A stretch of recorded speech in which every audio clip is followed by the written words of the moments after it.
আমার হাজব্যান্ড 2021 সালে ফেব্রুয়ারি 30 তারিখ আবুধাবি গেছিল।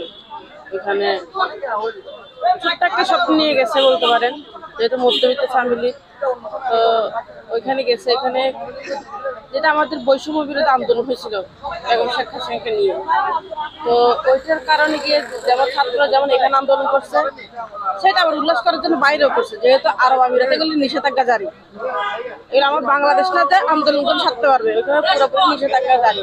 যার কারণে ওরা কি নিষেধাজ্ঞা করলো, ও না করলেও কি দেখানো বেরিয়ে যাবে, কারণ স্যাটেলাইট দিয়ে বিক্রি করার কারণে বৃত্তের ভিতরে ঢুকে গেছে।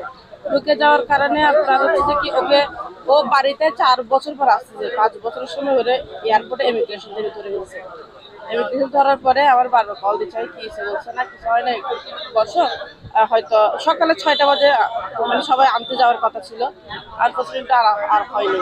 এরপর থেকে প্রায় 2.5 মাস কোনো খোঁজ খবর পাইনি, বাসি আছে না মরে গেছে সেটাও জানি না আমরা। 2.5 মাস পরে সিআইডি ব্রাঞ্চ থেকে একজন বেরিয়েছে, ওনাকে দিয়ে খবর দিচ্ছে যে মানে আমি সিআইডি ব্রাঞ্চ আছে, ঠিক টাকা জানুয়ারি 4 তারিখ আমার কল দিচ্ছে, অক্টোবরের 24 তারিখ ধরছে, জানুয়ারি 7 তারিখ আমাকে ফার্স্ট কল দিচ্ছে, জানুয়ারি 5 তারিখ। মানে হচ্ছে 2024 সালে অক্টোবরে ধরছে আর এই 25 সালের জানুয়ারিতে কল। হ্যাঁ, জানুয়ারিতে জানুয়ারি 4 তারিখে আমাকে ফার্স্ট কল দিছিল। তো কল দেওয়ার প্রায় 10 দিন 15 দিন বা 20 দিনও চলেছে।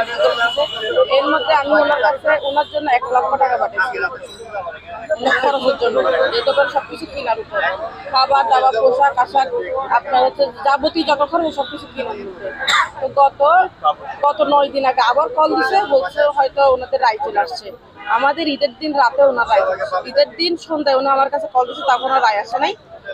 রাত 12টা কি 1টার দিকে আমাদের বাংলাদেশ টাইম, তখন ওনার রায় আসছে যে 25 বছরের যাবজ্জীবন হচ্ছে। শুধু উনি এখানে, ওদের 19 জন যেগুলো আছে 19 জন সবার, 19 জনের মধ্যে 2 জনের আবার কিন্তু কোর্ট হয়নি, ওদের কোর্ট যারা 17 জন আছে কোর্ট হয়েছে, ওদেরকে মানে 25 বছরের যাবজ্জীবন দিছে, আর 2 জনকে আলাদাভাবে রাখছে, যেহেতু ওদের কোনো কোর্ট হয়নি এখন, মানে এটা কোর্ট হইলে তারপর ওদের রায় দিবে। এখন সেজন্য ওরা বলতেছে যে যেমনি পারা যে কোনো কিছু বিনিময় হোক, মানে যেখানে যাইতে হয় ওইটাই বিনিময় আমাদের এখান থেকে ছাড়াও, এখানে অনেক কষ্ট।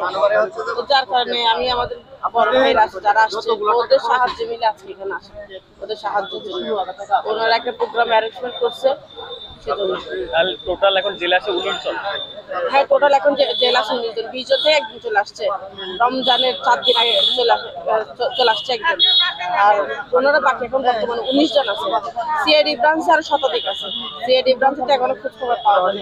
ওইটা যখন আপনার সিআইডি ব্রাঞ্চ থেকে জেলে শিফট হবে তখন এটা লিস্ট পাবে, তার আগে পর্যন্ত পাবে না।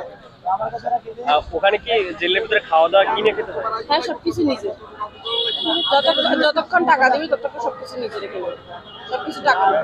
এখন কি জানি আমরা এখন চাই ডক্টর ইউনূসকে, বলতে চাই যে সাংবাদিকরা বললো আমাদের ভাইদের মাধ্যমে হোক, ডক্টর ইউনূসের মাধ্যমে হোক, আমরা চাই আমাদের মানুষগুলো আমাদের কাছে ফিরে আসুক, আমাদের ফ্যামিলির মানুষগুলো, ওনার মা বাবা অসুস্থ, ওনার মা বাবার কাছে ফিরে আসুক। আমার 2টা ছেলে আছে, ওর বাবার ওদের কাছে চলে আসুক।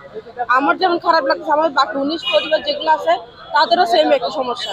আমরা চাই যত দ্রুত পারে সরকার এটা নিয়ে কোনো একটা কিছু করুক, একটা ভালো একটা কিছু করুক।